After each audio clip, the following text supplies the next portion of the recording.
My name is Emily. I'm 40 years old. I've heard my name means to grow up cheerfully. However, when I was 15, I found out that my father's ex-girlfriend was named Emily. Ever since, I've quietly doubted the true origin of my name. Honestly, as a kid, there are certain delicate past details about my parents I'd rather not know. They didn't really dote on me when I was young. My brother, 3 years older, is named Ryan. He's smart and charming. Both parents always wanted a boy. Ryan, as their first child, was loved immensely. Our grandparents believed the first child must be a boy, an old-fashioned thought. My mother gave birth to a boy, despite immense pressure. With this background, my parents loved Ryan more than anyone else. What about me? I always got hand-me-down clothes from Ryan. Even New Year's money had a clear disparity. Relatives always invited Ryan. Instead of being told to be patient because you're elder, I was told to support the boys. A puzzling way to instill laddie-like behavior. I believe I was raised with a lot of discrimination. It felt like I was always many steps behind. My redeeming feature has always been my carefree nature. My parents said, "You never think about anything." If I thought too much, I might have become dark and resentful towards Ryan. Ryan is Ryan, and I am me. Our family is a bit strange, but that's okay. I decided to accept our family and didn't care about my parents' attitude. No matter the difference in treatment, I am thankful to my parents for raising me. Ren, as we were kids, is still my sibling. Deep down, I couldn't truly hate them. However, that sentiment wavered after a particular incident when I was in my late 20s. My father retired. Both he and my mother, a homemaker, lived on their pension. Shortly after, my mother had a fall, leading to paralysis in her legs. She had to be cared for. With my father retired, I thought he'd be around to help, but I was mistaken. "Hey, Emily, I can't do anything on my own, so come back home." The first thing my father said after a long time was outrageous. "What? That's impossible. If I return, I can't commute to my job." Instead of saying, "You can't do anything, at least try to learn or practice." How dare you talk to your father like that? Just quit your job and come home. Don't you care about your mother? It's not as simple as quitting and returning. My father has always been domineering. He had my mother take care of everything for years. Now that my mother has fallen ill, he's become a helpless man. It seems he's plotting to make me return and take my mother's place. My brother works closer to home. Ask him instead. Why does he only try to use me now? Even though he never cared much for me before. I finally moved out and have been living freely. I never thought I'd give in to him, but for some reason, he started calling my workplace. Because of this, I couldn't concentrate on my job, and my colleagues and boss started to look at me oddly. Due to constant calls, I worked so hard to get this job, which I really wanted. I wanted to continue working there forever, but because of my father's relentless calls, I became stressed, affecting my work. I had no choice but to quit reluctantly. I decided to return home, only to find it in a terrible state. My father, now without a job, seemed to have nothing to do. He became obsessed with horse racing and would spend all his pension. On the day it was paid, he was drinking more than before, and every morning, I'd find empty beer cans and wine glasses all over the table. I had heard that there were some savings set aside for retirement, but the household finances were in shambles. No wonder when I suggested hiring a professional caregiver, my father hesitated. The utility bills were overdue and were paid only when the pension came in. It's a paycheck-to-paycheck situation. At this rate, even when the pension comes in, it'll be gone in no time. I had to use my savings to stabilize our lives initially and then renovate the house to make it wheelchair accessible for my mother. Later, I found a job near home, left my mother in a daytime care service, and dedicated about $2,000 a month to care and living expenses. My savings, which I started accumulating since my first job, seemed to be running out. Despite working, expenses kept mounting. Meanwhile, my father neither worked nor took responsibility, constantly depending on me financially and in my daily life. In a harsh sense, I felt completely leeched on between household chores in the morning, work in the daytime, and caregiving at night. I felt I was reaching my limit. Ideally, I wanted to place my mother in a nursing facility and leave my deadbeat dad to fend for himself. This would mean all the money currently being spent on my father could be saved or used for my own expenses. However, my father vehemently opposed sending my mother to a facility, and she herself seemed to rely only on me, saying, "Why should I go to a facility when you're taking care of me?" I consulted my brother, but as expected, he was indifferent. It was clear that I was the one who had to make sacrifices. And so, I found myself trapped in what felt like a prison called home. 3 years after starting this hellish cohabitation, my brother suddenly contacted me, saying, "My girlfriend is pregnant, so we got married." He then visited with his wife, whom I'd never even met before. Wow, I was looking forward to meeting Ryan's sister, because of the way you talked about her. But she doesn't look anything like you. She's not cute at all. As soon as she sees me, Ryan's wife, Paisley, starts laughing. Needless to say, I felt a strong aversion to her sheer rudeness.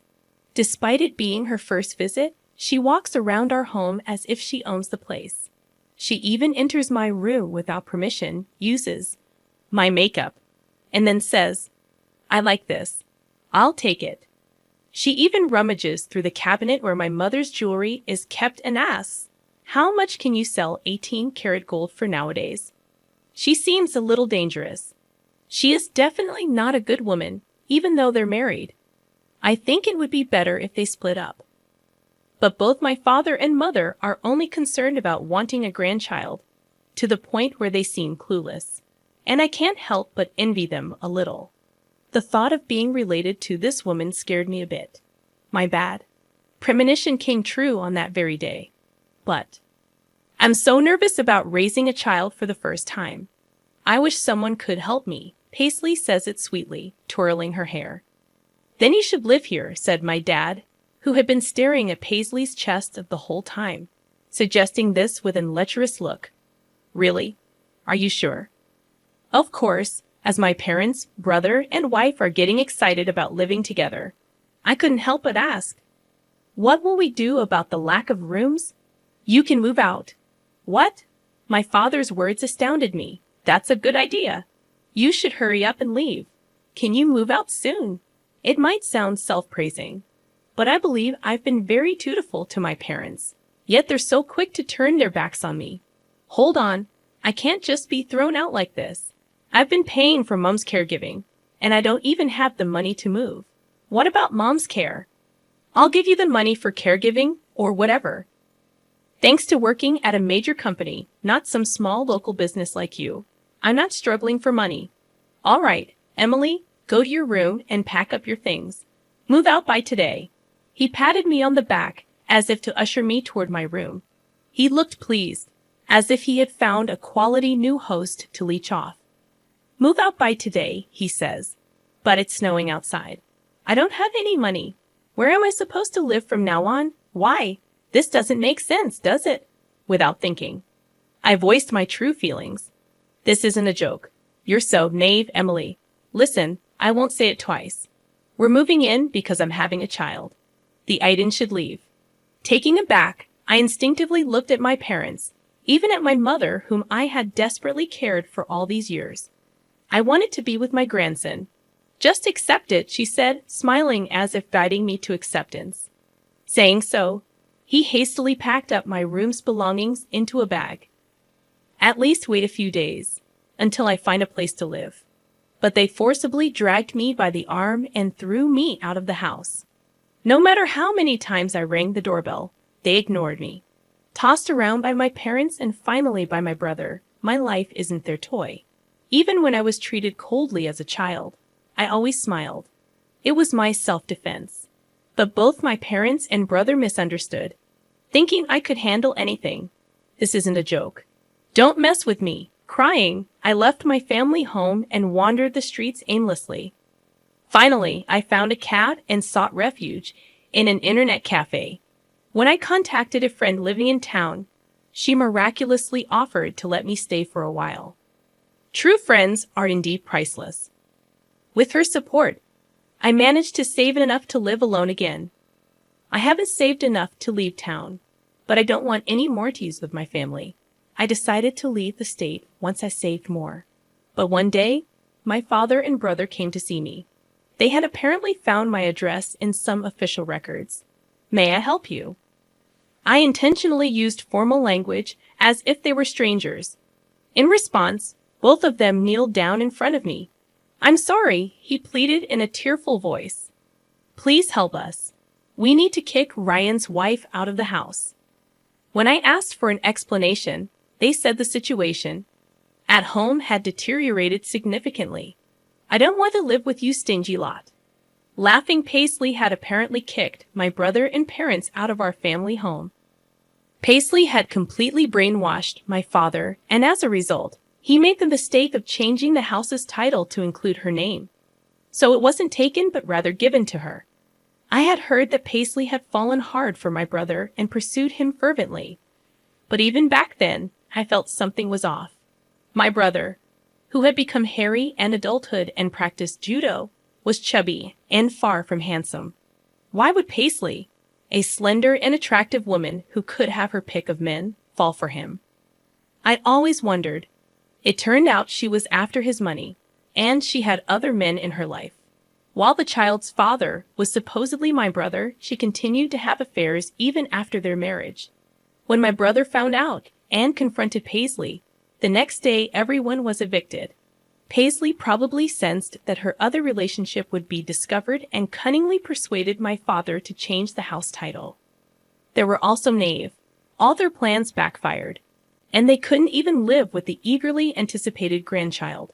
Moreover, Paisley maxed out my mother's credit card. By the time they realized it, she had already bought electronics and precious metals. I always had a bad feeling about her, so I wasn't very surprised. It was more like I knew it. As far as I'm concerned, I have neither parents nor a brother. Who are you again?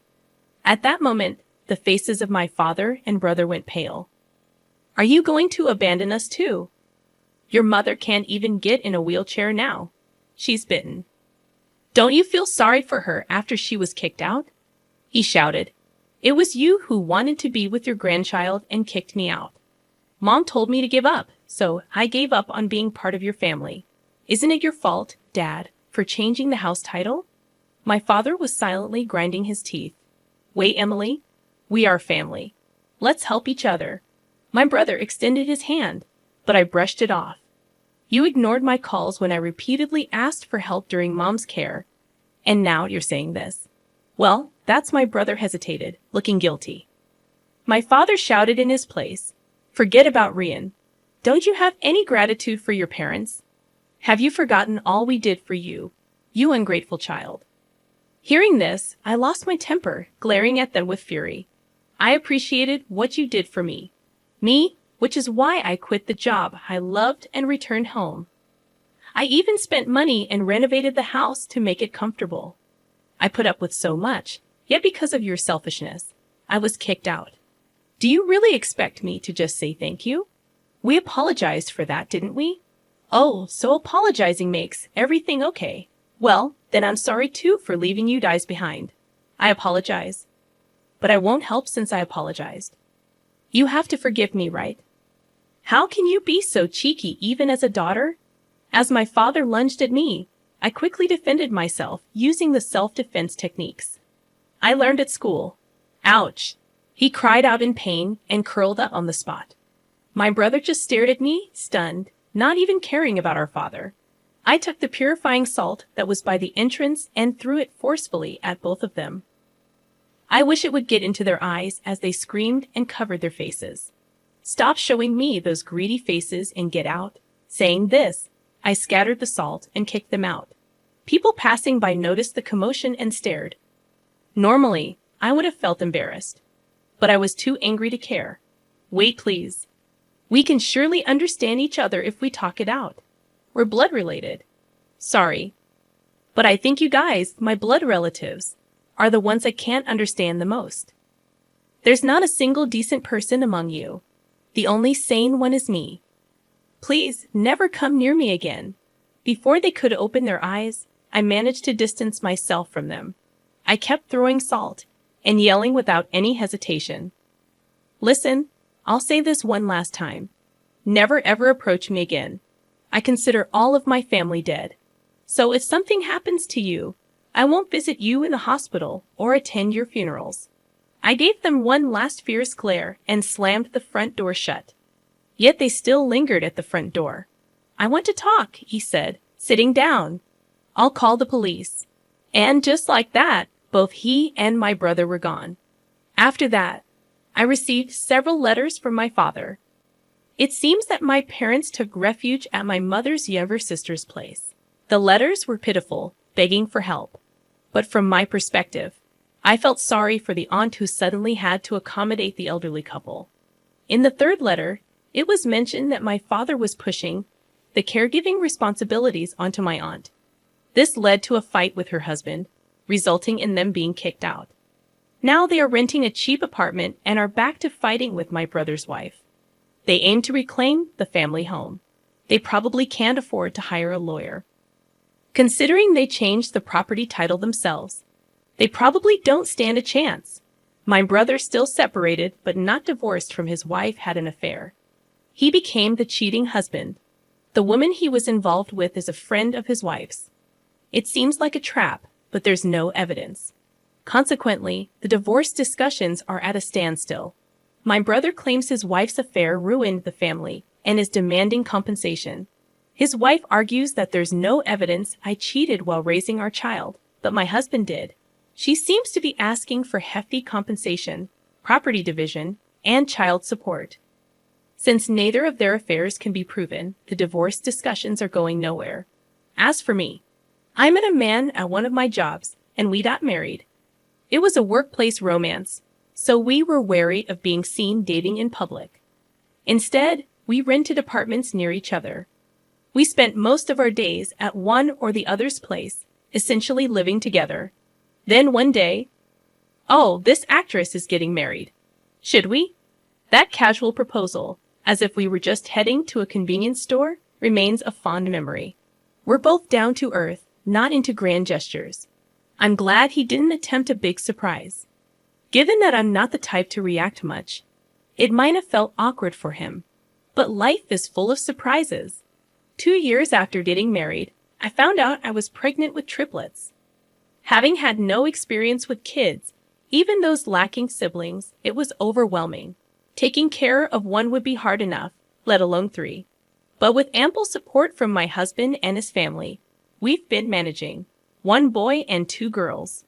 When I found out, I was determined to love them all equally. However, when I looked at them, such determination was unnecessary. They're all adorable, and it's impossible not to give them mine all.